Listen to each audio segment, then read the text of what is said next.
Queridos amigos, en esta nueva conferencia abordamos el capítulo 13 del Apocalipsis, donde se nos presenta la bestia que surge del mar. Este capítulo es sin duda uno de los más impresionantes, quizá el más impactante de todo el Apocalipsis. No necesariamente el más importante, pero tiene algo especialmente fuerte y muy instructivo. Leamos entonces el inicio del capítulo 13. Vi una bestia que salía del mar, tenía 10 cuernos y 7 cabezas. Llevaba en los cuernos 10 diademas y en las cabezas un nombre blasfemo. La bestia que vi era semejante a una pantera con patas de oso y fauces de león. El dragón le dio su poder, su trono y gran autoridad. Y vi que una de sus cabezas estaba como herida de muerte, pero su herida mortal se había curado. Todo el mundo admirado seguía a la bestia, y adoraron al dragón por haber dado su autoridad a la bestia, y adoraron a la bestia diciendo, ¿quién como la bestia? ¿Quién puede combatir con ella? Y se le dio una boca grandilocuente y blasfema, y se le dio autoridad para actuar 42 meses. Abrió su boca para blasfemar contra Dios, para blasfemar contra su nombre y contra su morada, y contra los que habitan en el cielo.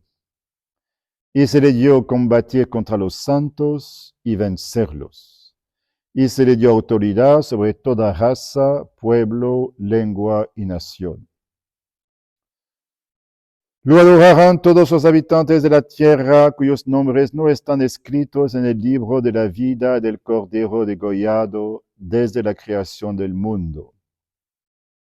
Quien tenga oídos, que oiga. El que está destinado al cautiverio va. El que mata a espada tiene que morir.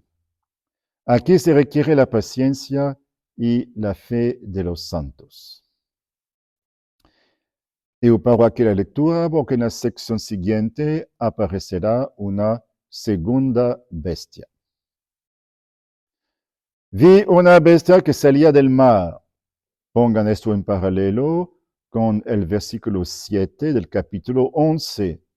Cuando hayan terminado su testimonio, la bestia que sube del abismo les hará la guerra, los dos testigos, y los vencerá y los matará. Les había dicho que el capítulo 13 recapitula el episodio de los dos testigos. Es fundamentalmente el mismo enfrentamiento entre la bestia y los discípulos de Cristo, pero presentado desde dos perspectivas distintas. En el capítulo 11, desde el punto de vista de la Iglesia. En el capítulo 13, desde el punto de vista de la bestia.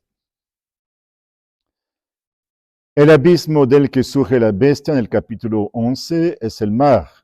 Es la misma realidad simbólica. La bestia tiene 7 cabezas y 10 cuernos, y en sus cuernos 10 diademas, y en sus cabezas nombres blasfemos. Observen que en esto la bestia se parece al dragón, que también tiene 7 cabezas y 10 cuernos. La bestia que vi era semejante a una pantera con patas de oso y fauces de león. En la introducción general, comenté que el Apocalipsis superpone aquí imágenes combinando 3 bestias feroces, como para decir que se trata de una ferocidad elevada a la máxima potencia.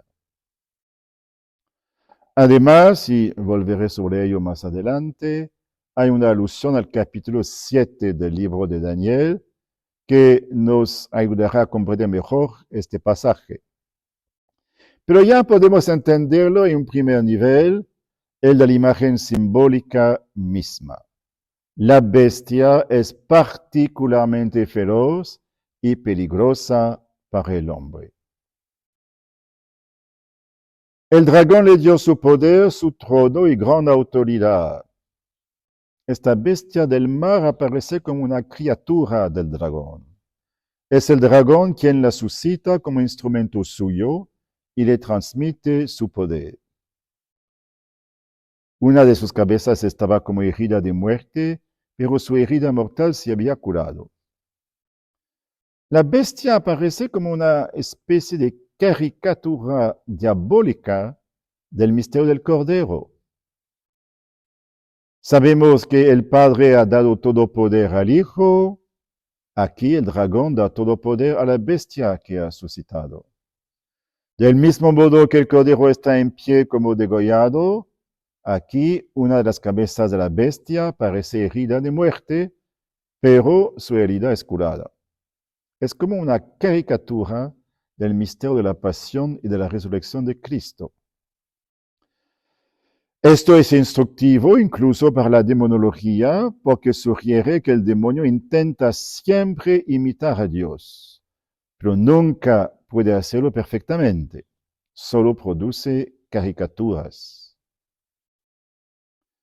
Y todo el mundo admirado seguía a la bestia y adoraron al dragón por haber dado su autoridad a la bestia y adoraron a la bestia diciendo, ¿quién como la bestia? ¿Quién puede combatir con ella? Es interesante, el verbo griego utilizado aquí, proskineo, es el verbo que en el Nuevo Testamento expresa el gesto de adoración, postrarse ante Dios. Todo el mundo no significa necesariamente todos los hombres, sino los habitantes de la tierra, los babilonios. La bestia impresiona a los habitantes de la tierra por su poder que parece irresistible. ¿Quién como la bestia? ¿Quién podrá combatir contra ella? Pongan esto en contraste con el nombre del arcángel Miguel, que vimos en el capítulo 12. Micael en hebreo significa ¿quién como Dios? Aquí en cambio los habitantes de la tierra dicen ¿quién como la bestia? O sea, nadie es más grande ni más poderoso que ella, ni siquiera Dios. Vemos así cuál es la estrategia del dragón, Satanás, para seducir a los hombres y apartarlos de Dios. Les presenta un poder monstruoso, aparentemente invencible, para captar su adoración. Quiere que adoren a la bestia y, en definitiva, que la adoren a él, porque es el dragón quien le ha dado el poder. Es el orgullo increíble de Satanás que quiere ser adorado. Vemos algo semejante en la tercera tentación de Jesús en el desierto, en el Evangelio según San Mateo. De nuevo el diablo lo llevó a un monte altísimo y le mostró los reinos del mundo y su gloria, y le dijo, todo esto te daré si te postras y me adoras. Entonces le dijo Jesús, vete, Satanás, porque está escrito, al Señor tu Dios adorarás y a Él solo darás culto. Entonces Satanás quiere ser adorado. Es la señal de un orgullo desmedido porque Él no es Dios. Y como no puede suprimir en el corazón del hombre el deseo natural de la adoración, intenta desviarlo hacia sí mismo para que en lugar de adorar a Dios, los hombres lo adoren a Él a través de la bestia. El texto continúa. Y se le dio una boca grandilocuente y blasfema, y se le dio autoridad para actuar 42 meses.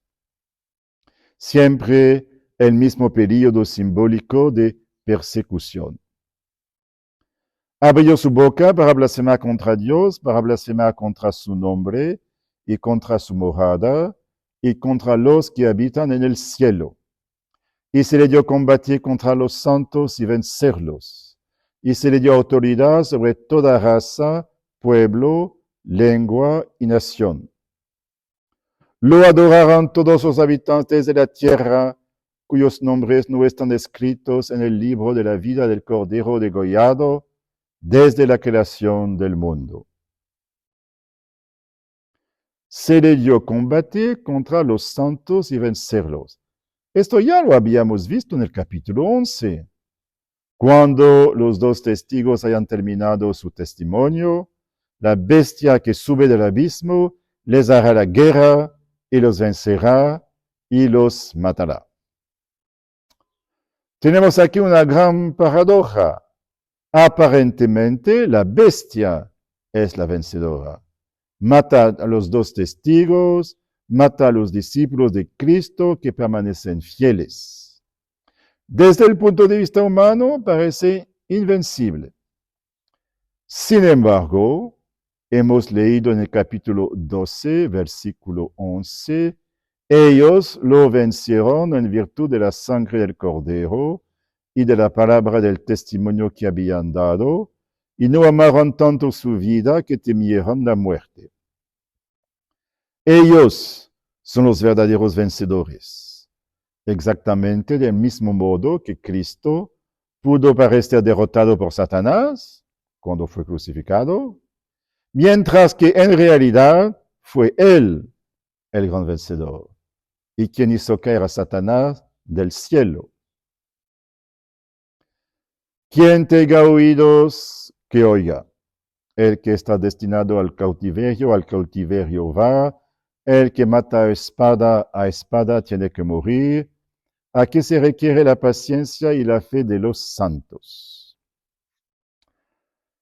Este versículo es un poco enigmático.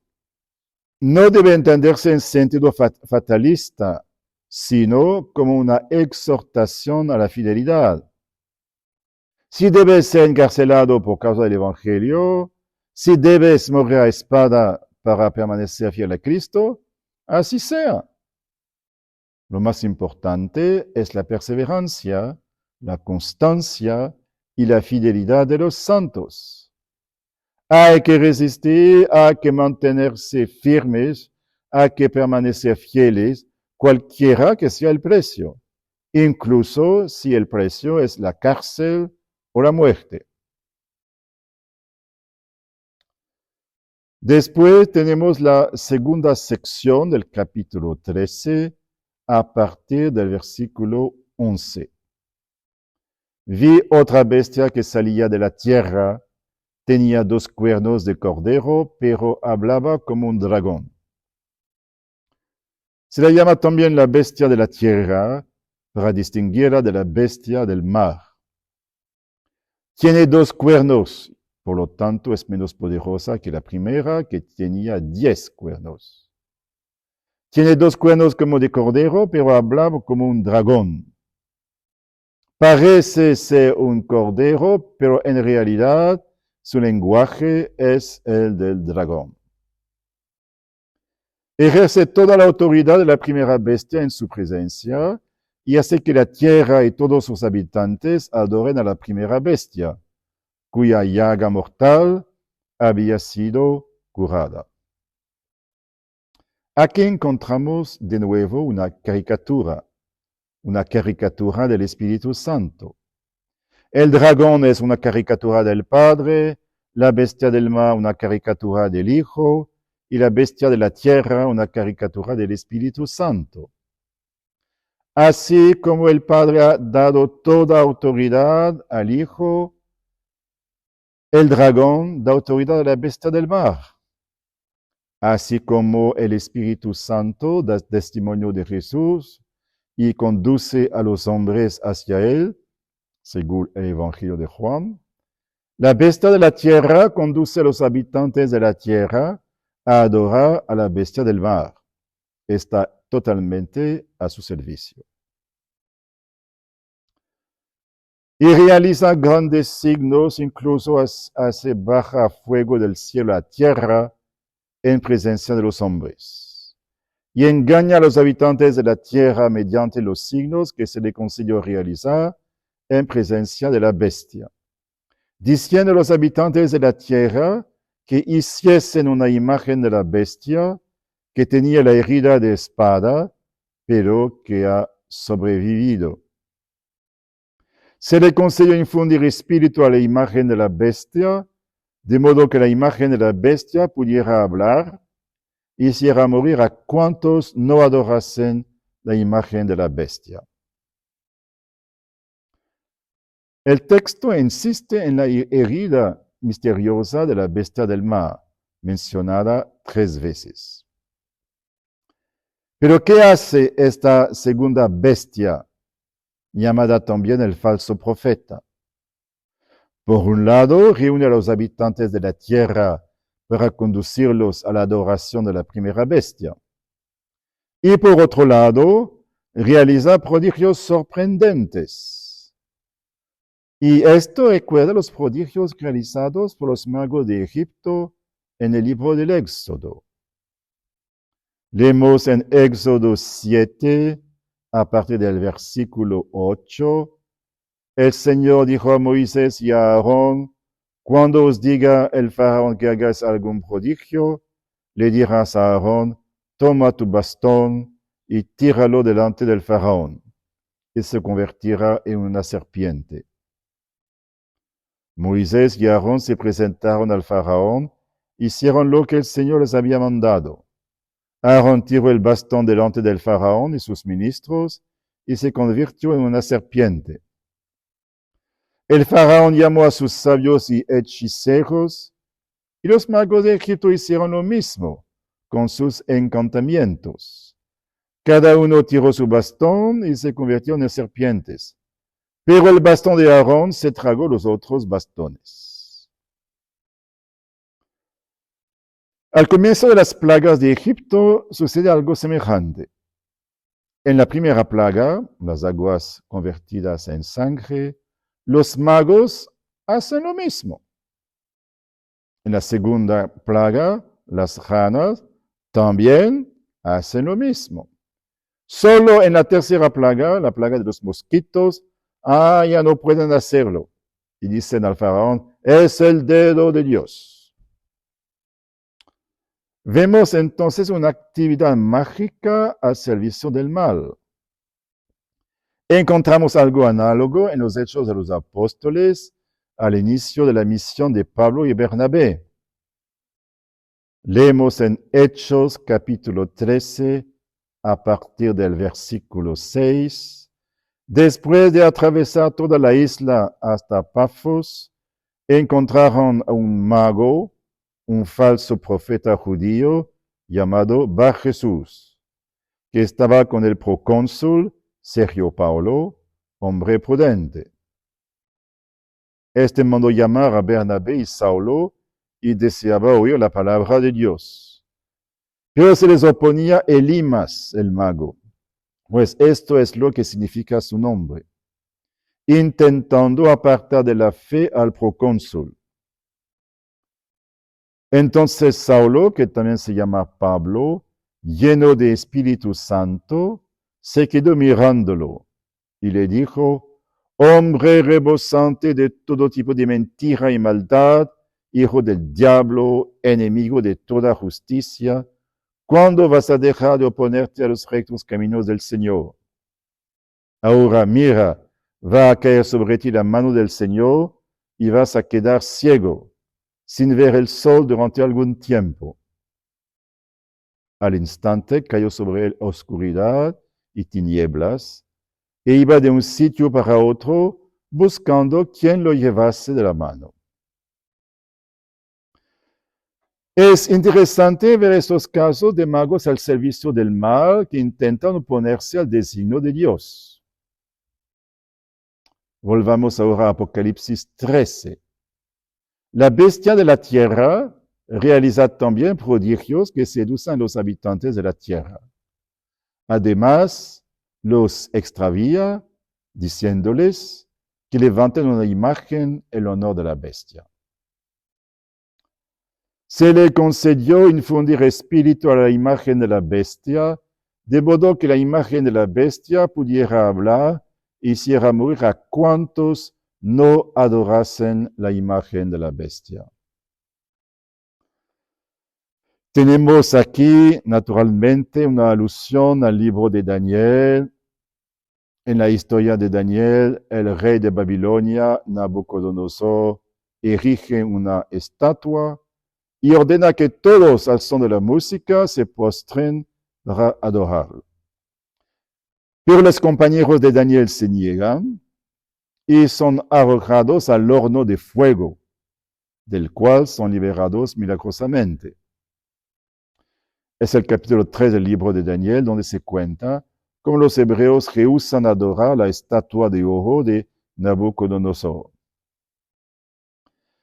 Vemos así como en el Apocalipsis, la bestia de la tierra, al servicio de la bestia del mar, intenta reunir a los babilonios, impresionarlos con sus prodigios y organizar una pseudo-liturgia idolátrica en torno a la imagen de la bestia.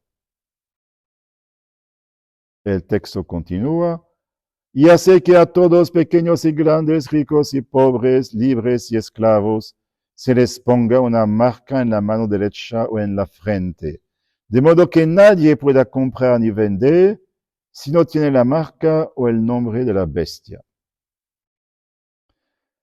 Es una caricatura de la marca protectora puesta en la frente de los siervos de Dios, como leímos en el capítulo 7, no dañes a la tierra, ni al mar, ni a los árboles, hasta que sellemos en la frente a los siervos de nuestro Dios. Hoy también el número de los sellados, 144,000 de todas las tribus de Israel. Habíamos visto que los 144,000 representa simbólicamente al pueblo de Dios como iglesia militante. Reciben una marca, probablemente una imagen del sello bautismal, que los protege. Aquí, en cambio, aparece una imagen caricaturesca, una marca en la frente o en la mano derecha que permite participar en el comercio. Quien no la acepta queda excluido, sometido al ostracismo. Finalmente, el versículo 18. Aquí se requiere sabiduría. El que tenga inteligencia, cuente la cifra de la bestia, pues es cifra humana. Y su cifra es 666. Bueno, existe una enorme cantidad de literatura sobre este famoso número 666. Y dado que estas conferencias tienen carácter introductorio, no me detendré demasiado en ello. Se trata de un número simbólico. 6 representa la imperfección. Por tanto, 666 ya puede entenderse como la imperfección llevada al extremo, como si fuese el sello de una falsa Trinidad. Ya hemos visto una caricatura de la Trinidad antes, el dragón, caricatura del Padre, la bestia del mar, caricatura del Hijo, la bestia de la tierra como caricatura del Espíritu Santo. Pero el texto dice que se trata de número de hombre, lo cual podría aludir a un personaje concreto. En hebreo y también en griego, los números se expresaban mediante letras y cada letra tenía un valor numérico. Así un nombre podía calcularse numéricamente. Por ejemplo, David, en hebreo, tiene el valor 14. Pero aquí el problema es que no tenemos el nombre para calcular el número, sino el contrario.